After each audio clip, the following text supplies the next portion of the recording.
Palavra de Deus que temos como tema do ano, João 10:10, ano da vida em abundância. E eu quero debruçar uma palavra sobre esse texto. Primeiramente falar sobre pastor de ovelhas. Pastor de ovelhas é um termo incompreensível, principalmente para as pessoas que não nasceram numa fazenda, não nasceram numa chácara. Então, não tem a concepção muito bem delineada do que seja isso.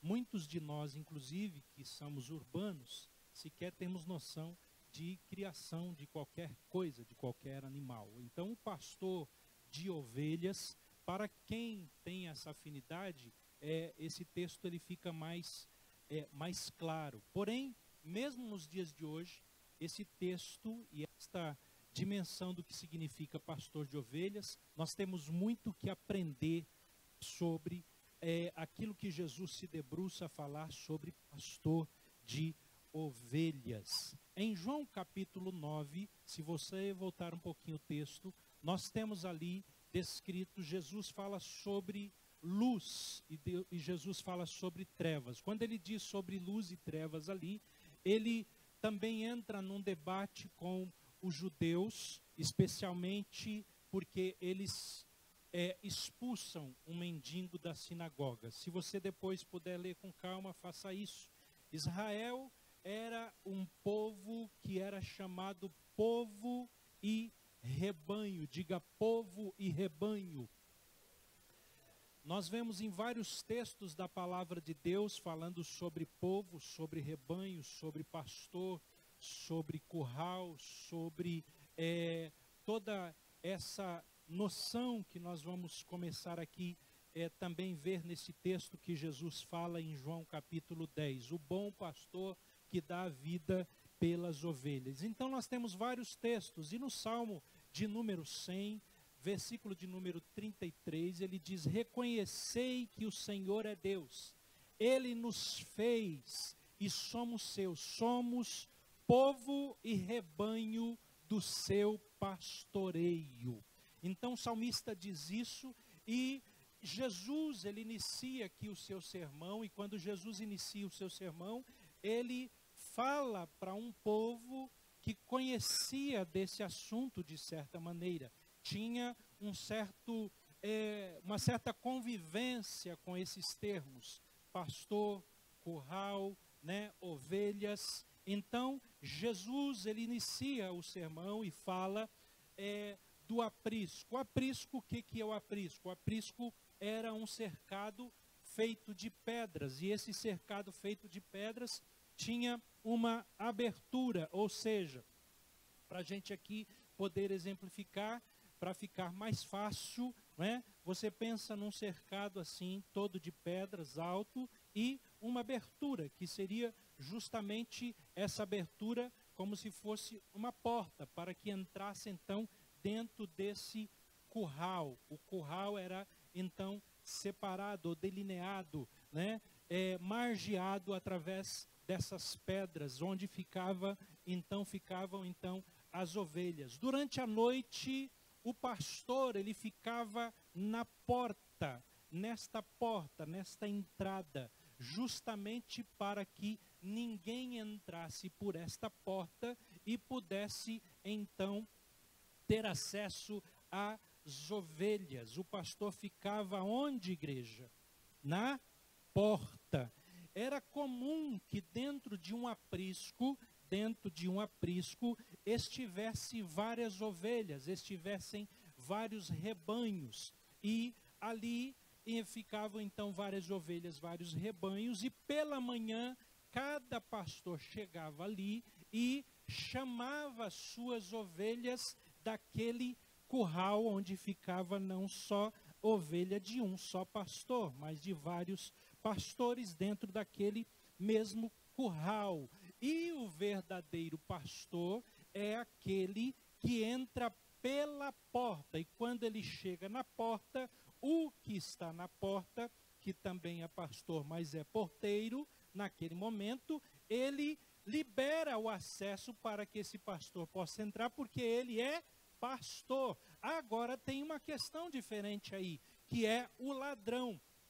O ladrão, ele não entrava pela porta. O ladrão, ele vinha e pulava o muro para, de forma furtiva, entrar no aprisco e pegar as ovelhas. Mesmo assim, é importante você redobre a sua atenção sobre isso. Mesmo assim, se o ladrão entrasse e chamasse as ovelhas não acompanhariam este ladrão, porque as ovelhas só acompanhariam o seu pastor, porque as ovelhas reconheciam a voz do seu pastor. Veja bem, vou voltar um pouquinho. Quando o pastor chegava de manhã, tinha vários rebanhos, o pastor chamava as suas ovelhas, e as suas ovelhas já automaticamente seguiam o seu pastor, porque a ovelha reconhece a voz do seu pastor. O ladrão pulava e começava a chamar as ovelhas, mas as ovelhas não seguiam o ladrão, porque a ovelha não reconhece voz de ladrão, a ovelha reconhece voz de pastor. Amém? E aí, o que o ladrão faz? O ladrão não fica chamando, ele então tem que fazer o quê? Ele tem que pegar a força a ovelha, ele tem que pegar a ovelha e carregar a ovelha, porque a ovelha não segue ladrão. Diga para o seu irmão assim: ovelha não segue ladrão. Quantos podem glorificar ao Senhor nessa tarde? Então o povo ali, eles sabiam sobre o pastor, eles sabiam sobre o aprisco, eles sabiam sobre a porta, porém, eles não entenderam claramente o que Jesus queria dizer. No capítulo 9, versículo 34, você vai observar que aqueles que diziam ser líderes do povo, ser, vamos dizer, aqueles que guiavam o povo, ser pastores do povo, eles não se importaram com aquele mendigo, e aquele mendigo eles maltrataram, e eles desprezaram e expulsaram o mendigo da sinagoga. Se você observar bem, Jesus, diferente dele, Jesus ouviu dizer que aquele mendigo pelo qual Jesus houvera curado, não é? Se você ler o texto, você vai lembrar do texto, que é aquele momento em que Jesus chega, está aquele cego de nascença, Jesus gospe no chão, faz o lodo, coloca no olho dele, e ele então, depois que passa, manda se lavar, e quando ele se lava, automaticamente ele volta a enxergar. Esse é o texto, e Jesus fica sabendo que ele é expulso, e aí Jesus, que é pastor, procurou o mendigo e o levou para o seu aprisco. Versículo 35, 37, 38. Ele ouviu então que tinha expulsado, encontrou o mendigo. Jesus então fala assim: crês tu no Filho de Deus? E aí o mendigo pega e responde: quem é ele, Senhor, para que nele creia? E Jesus então responde para aquele mendigo e diz assim: tu já tens visto, e é aquele que fala contigo. Então o mendigo pega e fala assim: creio, Senhor. E aí pegou lá naquele mesmo momento, adorou a Jesus, adorou o seu pastor, porque quem é ovelha reconhece a voz do pastor, e quando o pastor fala, ele fala: creio, Senhor, e automaticamente já adorou. Tem ovelha de Jesus aqui nessa tarde? Quantos podem levantar a mão e adorar ao Senhor nessa tarde? Ovelha reconhece a voz do pastor. É importante que nós entendamos dentro deste texto também que Jesus, ele deixou claro que o aprisco ali é a nação de Israel. Os gentios são as outras ovelhas que não fazem parte daquele curral. Se você ler depois, lê tudo, capítulo 9, capítulo 10 de João, e você vai ver que Jesus fala isso lá na frente. Então o verdadeiro pastor, ele fala às suas ovelhas o conhecem, e como o povo não entendeu o que Jesus estava colocando naquele momento, Jesus então acrescenta mais uma coisa. Jesus diz assim: eu sou a porta. Eu sou a porta. Veja que Jesus, ele vem trazendo, mas eles não entenderam o que Jesus estava dizendo. Então Jesus complementa e diz: eu sou a porta. Por que Jesus disse naquele momento que era a porta? Porque quando dissesse que era a porta, eles automaticamente entenderiam que, opa, é o pastor que está na porta, que cuida do aprisco, que justamente, então esse aqui é nosso pastor.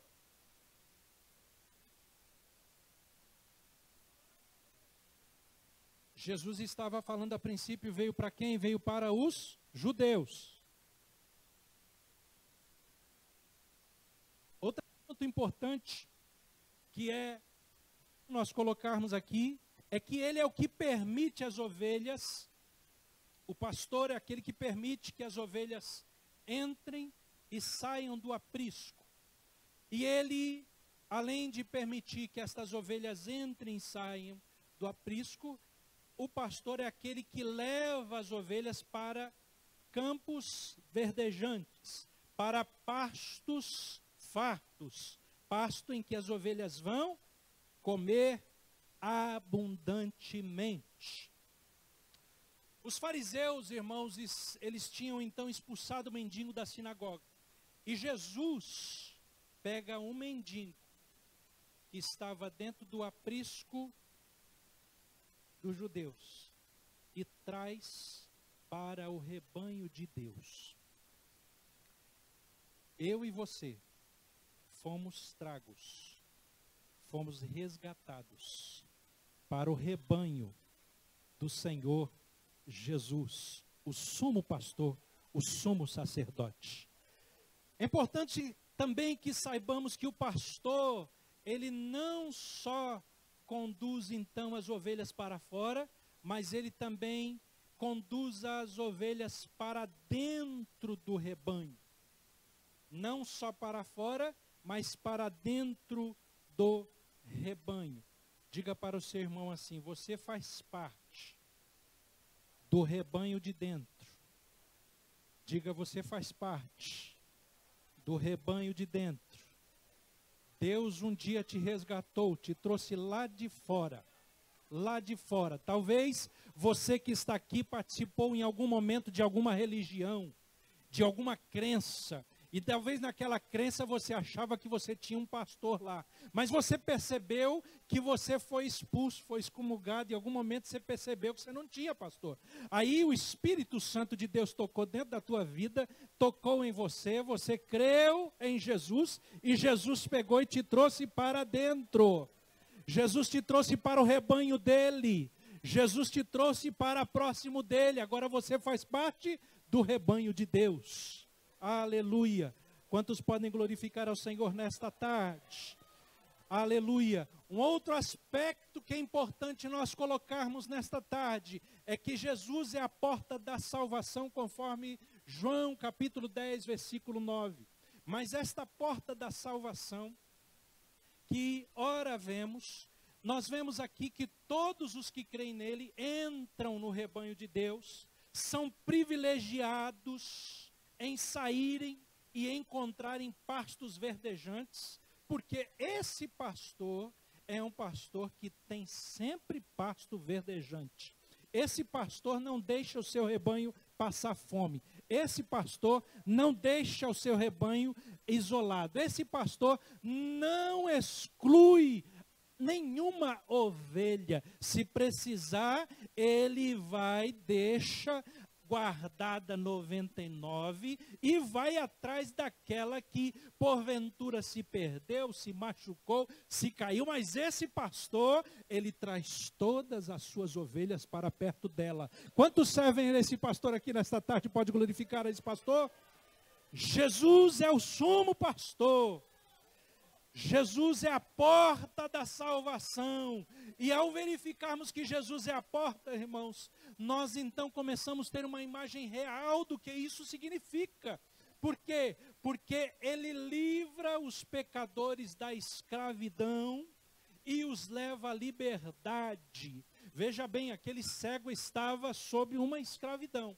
Só que ele estava sob uma escravidão, era cego, vivia sobre uma pressão e uma escravidão também religiosa. Tanto é que depois que ele é curado, mas por ser curado no sábado, ele é chamado e é feito um questionamento com ele. É feito praticamente um interrogatório. Praticamente coloca ele como réu. Você já pensou se Jesus colocasse a gente como réu, irmão? Não ia sobrar nada. Mas Jesus não coloca a gente como réu. Jesus é o nosso advogado. Aleluia. Glórias ao nome do Senhor.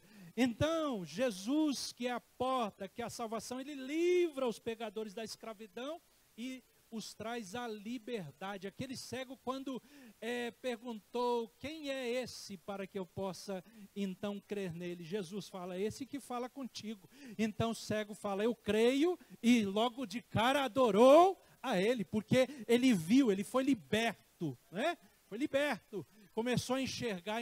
Ali, irmão, espiritualmente, a abertura dos olhos não é somente físico, mas ali abriram-se os olhos espirituais daquele cego. Glórias ao nome do Senhor. Agora, redobre a sua atenção um pouquinho mais aqui comigo, e eu quero chamar a atenção especialmente dos obreiros, Só os obreiros, os copastores, digam assim comigo, salvação.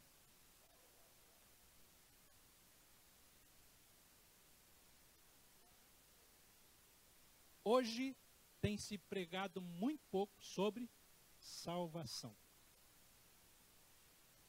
Parece que falar sobre salvação está fora de moda. Está fora de moda. Mas eu fui olhar um pouquinho mais e aqui, lendo, relendo e pesquisando também. Sabe o que significa esta palavra salvação? Jesus é a porta, a salvação. Este verbo quer dizer o seguinte, livrar de perigo e entregar em segurança. A profundidade desse verbo quer dizer livrar de perigo e entregar em segurança. A ideia aplicada à salvação era que a mesma ideia de ter uma pessoa recuperada de uma doença muito grave, também a ideia aqui era ter uma pessoa recuperada de uma enfermidade grave ou de ter passado por uma grande tempestade.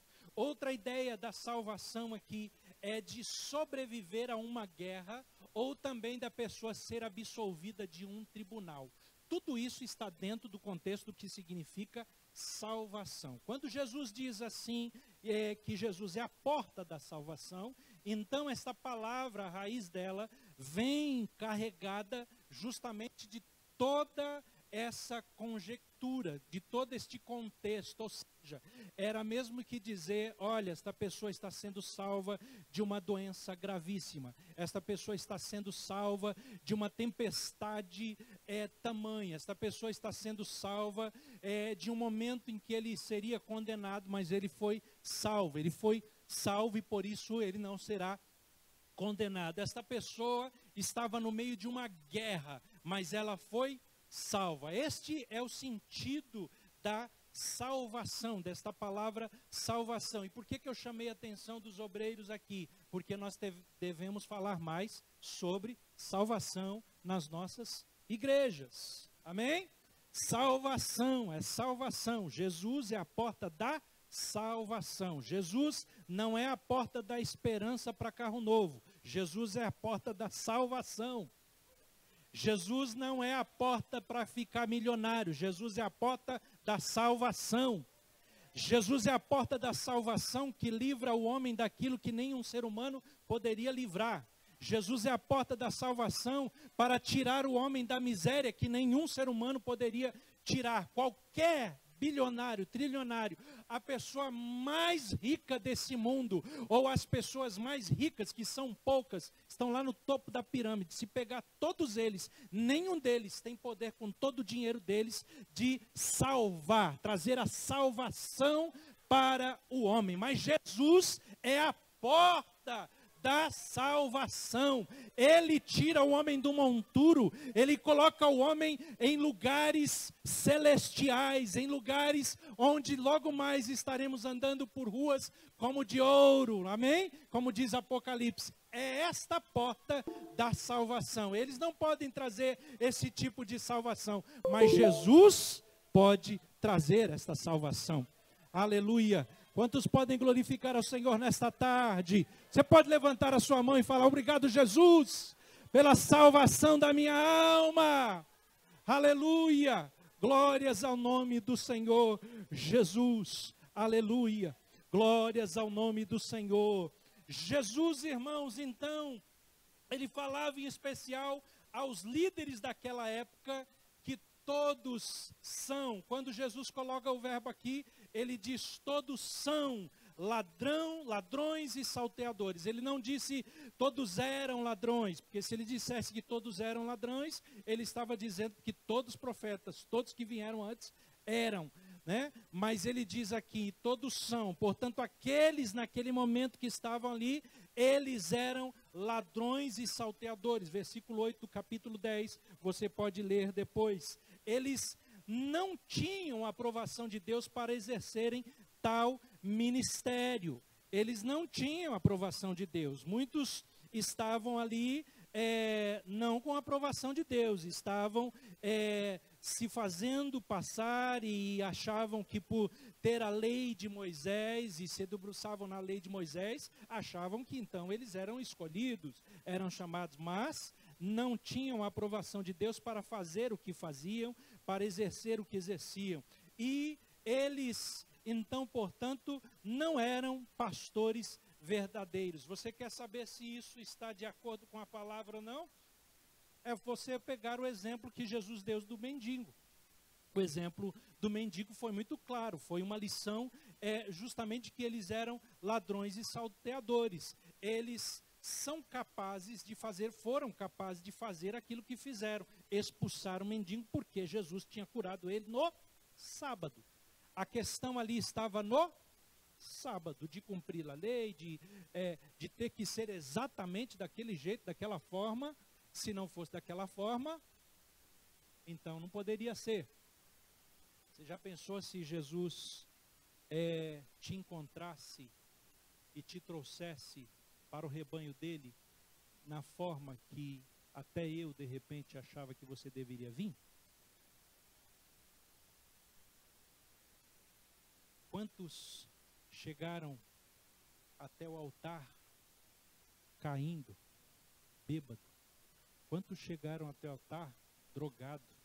Quantos chegaram até o altar totalmente arrasados, acabados? Você já pensou se Jesus dependesse de seguir todo um ritual para que então pudesse receber a tua alma, a tua vida? Jesus não. Jesus você vem todo arrebentado, todo caído, todo estraçalhado, bêbado, sujo, mendigo, imundo, drogado, prostituindo, enfim, a vida toda arrasada. Senta lá. Aí Deus fala aqui, o Espírito Santo vai como uma flecha no coração dele. Tá! Aí ele está todo quebrado, arrasado, mas ele sente a flecha, o Espírito Santo tocando. E ele não resiste o poder do Espírito Santo. Ele não resiste a ação do Espírito Santo. E quando é feito o apelo para ele, ele fala assim, eu quero, eu quero, eu quero, eu quero, eu quero. Aleluia. E ele vem. Vem como? Primeiro se limpa, primeiro deixa a bebida, o cheiro de bebida, tem que pôr paletó e gravata. Não, chega. Vem. Por quê? Porque Jesus não quer saber se é sábado, se é domingo, se é feriado, se está drogado, se está sem drogar, se é mundo. Não, Jesus não quer saber. Jesus quer chamar para o rebanho. Crê. Você crê? Como ele disse para o mendigo, você crê? Sou eu que estou falando contigo. Eu creio. Adorou. Amém? Aleluia. Aleluia. Agora ladrão e salteador, não. Pode sair daqui. Sai daqui. Mas agora estou vendo, não, mas a gente quer explicação, como é que foi isso, como é que pode, você bebia, você era bandido, você era isso, como é que pode? Não, explica aí como é que pode. Não, não dá para explicar, porque esse tipo de coisa não dá para explicar, irmão Jefferson. Como diz algum chavão que você já sabe, milagre não se explica, milagre se vive. Salvação não dá para explicar, salvação dá para receber, sentir e sair dando glória, adorando. Não dá para explicar. Agora, nós sabemos que então esses líderes religiosos aqui, nos evangelhos nós temos claro que estes líderes religiosos estavam interessados em se protegerem e em se dar bem. Vou usar um termo aqui que se usa por aí, fica bem na foto, se dá bem na fita, né? Vocês conhecem esses termos lá, né? Lá nos rincões aí, né? Então, os líderes queriam ficar bem.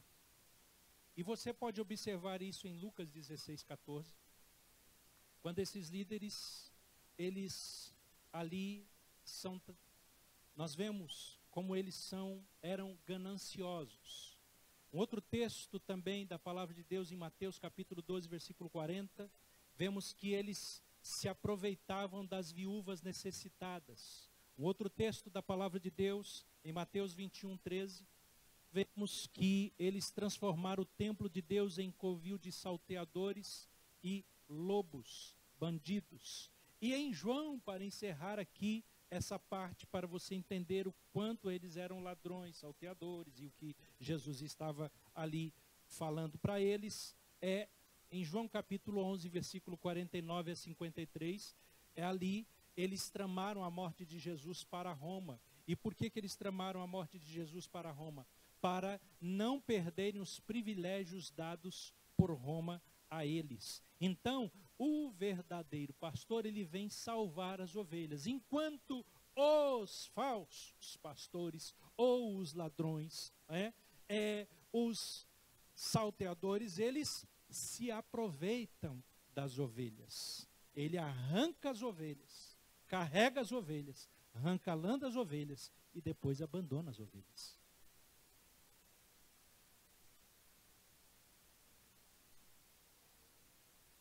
Qual a voz que você está seguindo? Qual a voz que você está seguindo, irmãos? Se você é ovelha, você está seguindo a voz do pastor. Agora, vou caminhando aqui para o meio da mensagem final. Por detrás desses falsos pastores ou do ladrão, desses falsos mestres, está justamente quem? O ladrão. O ladrão que é justamente João 10:10. E muito provavelmente essa referência aqui seja uma referência a Satanás. O ladrão não vem senão para roubar, matar e destruir. O ladrão não vem senão para matar, roubar e destruir. O ladrão, irmãos, deseja tirar o quê? Tirar as ovelhas do aprisco, matar e destruir.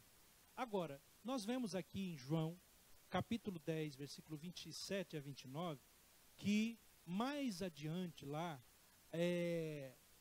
que em Jesus, que é o sumo pastor e que é o pastor das ovelhas, que em Jesus as ovelhas estão seguras na mão desse pastor que conduz ao Pai. Abra sua Bíblia ou deixe ela aberta como já está em João 10:10. E aí do 27 em diante, ele diz assim: as minhas ovelhas ouvem a minha voz e eu conheço-as e elas me seguem. Eu dou-lhes a vida eterna e nunca hão de perecer, e ninguém arrebatará da minha mão. Meu Pai que mas deu é maior do que todos, e ninguém pode arrebatá-las da mão de meu Pai. Eu e o Pai somos um. Veja que, enquanto o ladrão vem roubar, matar e destruir, o pastor vem trazer vida e trazer uma vida abundante. Quando nós passamos pela porta, nós somos salvos. Quando você passou pela porta, essa porta você não viu, você não contemplou, não foi uma porta física, foi uma porta espiritual. Mas quando você entrou por esta porta, que é Jesus, automaticamente você foi salvo de toda a miséria humana. Qualquer tempestade, por maior que seja, não te aflige. Qualquer enfermidade, por maior que seja, não te aflige. Qualquer situação, por maior que seja, não pode te derrotar e destruir a tua vida, porque você passou pela porta, você foi salvo de todos esses tipos de misérias humanas, e você tem agora vida abundante. Vida abundante.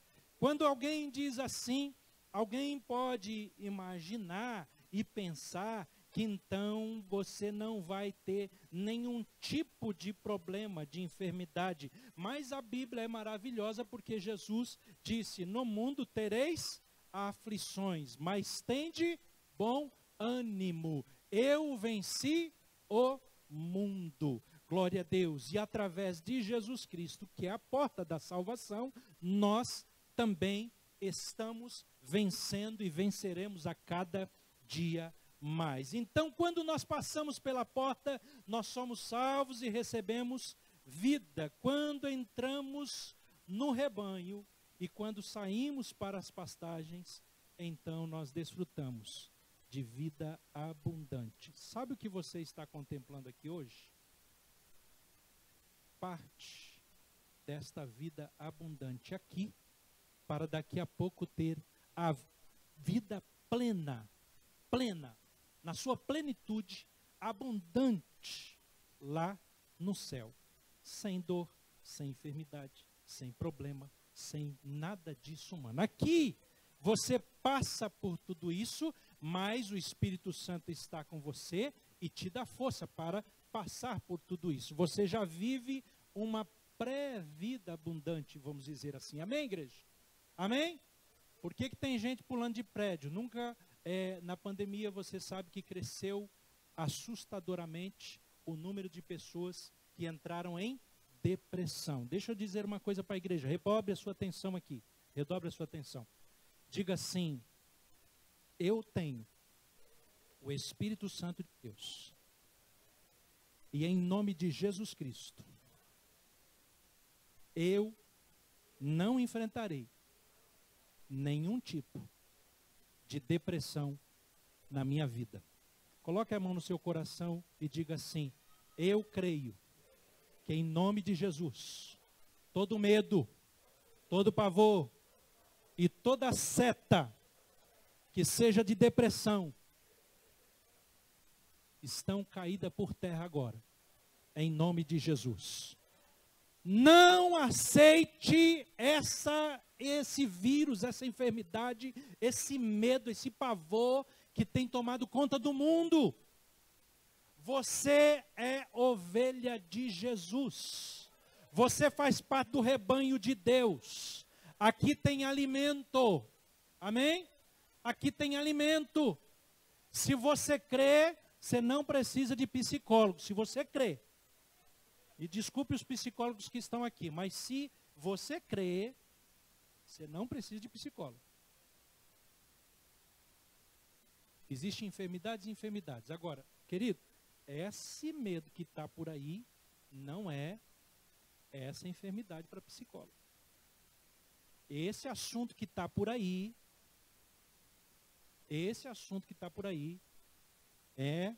esse vírus veio do inferno mesmo, né? Irmão, se veio, né, dali, daqui, se foi do macaco, do bicho, né, mas, irmão, você acha que Deus planejaria um vírus para acabar com todo mundo assim? Deus permite. É igual tentação. Deus tenta alguém? Nessa dispensação que eu estou falando, para você não confundir as coisas, né? Então, cuidado, porque você é para viver uma vida abundante. Então, as ovelhas desfrutam de liberdade e plenitude. Vamos caminhando aqui para a conclusão. Jesus, irmãos, além de ter morrido em nosso lugar, Ele dá a sua vida diariamente aos que creem em seu nome. Então deixa eu explicar aqui essa afirmação. Jesus morreu através da morte, sacrifício de Jesus, ressurreição. Nós temos agora salvação libertação dos nossos pecados. Mas Ele dá a sua vida diariamente, a todos que creem nele. E como que Ele dá a sua vida? Através da pessoa do Espírito Santo que habita em nós. Tenho pregado aqui sobre o Espírito Santo e ele disse o quê? Jesus falou assim, ó, eu vou, mas não vos deixarei órfãos, enviarei o Consolador. Jesus foi para o céu, o Consolador veio e está conosco até hoje. E quem te promove vida todo dia? O Espírito Santo que habita em você. Você por si só não teria condição de sobreviver a essa pandemia. Mas o Espírito Santo que habita em você e que todo dia está com você, amém? E que todo dia te convence, amém? Te convence, Ele te dá força, Ele te anima. Glórias ao nome do Senhor. A vida abundante é a vida dentro deste plano. Dentro do plano em que você está fazendo parte do povo de Deus. Você foi chamado como ovelha para estar dentro deste rebanho. Amém? Esse rebanho, você faz parte deste rebanho. E como ocorreu com aquele mendigo que não enxergava, foi curado, ele traz para o seu rebanho todos que são cegos. Todos que são expulsos. Ele traz para o rebanho. Ele olha e vê e traz. Por quê?